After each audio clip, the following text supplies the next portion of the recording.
ये breaking news आपको दे रहे हैं जियो न्यूज पर। चीफ जस्टिस ऑफ पाकिस्तान की सरबराही में 5 रुकनी बेंच की तरफ से कौमी असेंबली बहाल कर दी गई है।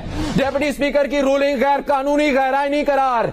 इस वक्त कौमी असेंबली की तहलील को गैरानी करार देकर कौमी असेंबली को बहाल कर दिया गया है। चीफ जस्टिस ऑफ पाकिस्तान की सरबराही में 5 रुकनी बेंच ने फैसला दिया है कि वजीर आजम सदर को एडवाइस नहीं दे सकते थे, ये आइन के खिलाफ है। असेंबली की तहलील को गैरानी करार देकर कौमी असेंबली को बहाल कर दिया गया है। ये ब्रेकिंग न्यूज आपके सामने। 9 अप्रैल को कौमी असेंबली का इजलास होगा। ये ब्रेकिंग न्यूज है। पाकिस्तान की तारीख की सबसे बड़ी खबर इस वक्त जियो न्यूज पर आपके सामने है। 3 अप्रैल से लेकर 7 अप्रैल की शाम तक मुकदमे की समाअत हुई। खुद नोटिस सुप्रीम कोर्ट की तरफ से लिया गया था और अब इस मुकदमे का फैसला सुना दिया गया है। स्पीकर को इजलास बुलाने का हुक्म जारी कर दिया है सुप्रीम कोर्ट ऑफ पाकिस्तान ने। पाकिस्तान की कौमी असेंबली जिसको तहलील कर दिया गया था 3 अप्रैल को, उसको सुप्रीम कोर्ट पाकिस्तान की तरफ से बहाल कर दिया गया है।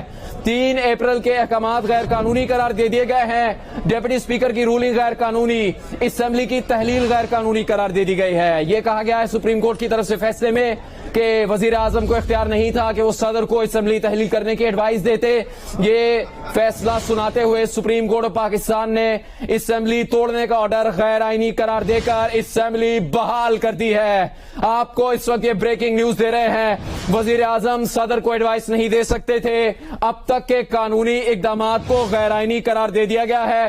5 जजेस का मुत्तफिका फैसला सुप्रीम कोर्ट ऑफ पाकिस्तान की तरफ से जियो न्यूज पर आपके सामने। स्पीकर को हफ्ते की सुबह 10 बजे इजलास बुलाने का हुक्म दे दिया गया है। सदर के निगरान हुकूमत के अहकामात को भी कलादम करार दे दिया गया है। स्पीकर को 9 अप्रैल को कौमी असेंबली का इजलास बुलाकर हफ्ते की सुबह तहरीक अदम एतमाद पर वोटिंग करवाने का हुक्म दे दिया गया है। ये ब्रेकिंग न्यूज आपके सामने है। सुप्रीम कोर्ट का 5 रुकनी लाजब बेंच समाअत मुकम्मल करने के बाद फैसला महफूज कर चुका था। यह फैसला आप सुना दिया गया है।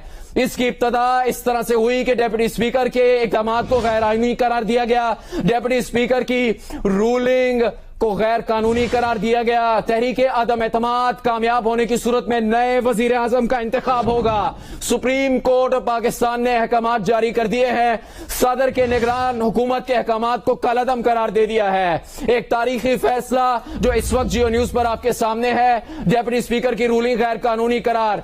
इजलास में बुलाए गए इजलास में तहरीक अदम एतमाद की तहरीक को मुस्तरद करने के इकदामात को गैर कानूनी करार दिया गया है। चीफ जस्टिस का कहना है, चीफ जस्टिस और 5 रुकनी लाजब बेंच में शामिल जजेस का कहना है मुत्तफिका फैसले में कि असेंबली की तहलील गैर आईनी थी। गैर आईनी करार देते हुए असेंबली को बहाल कर दिया गया है।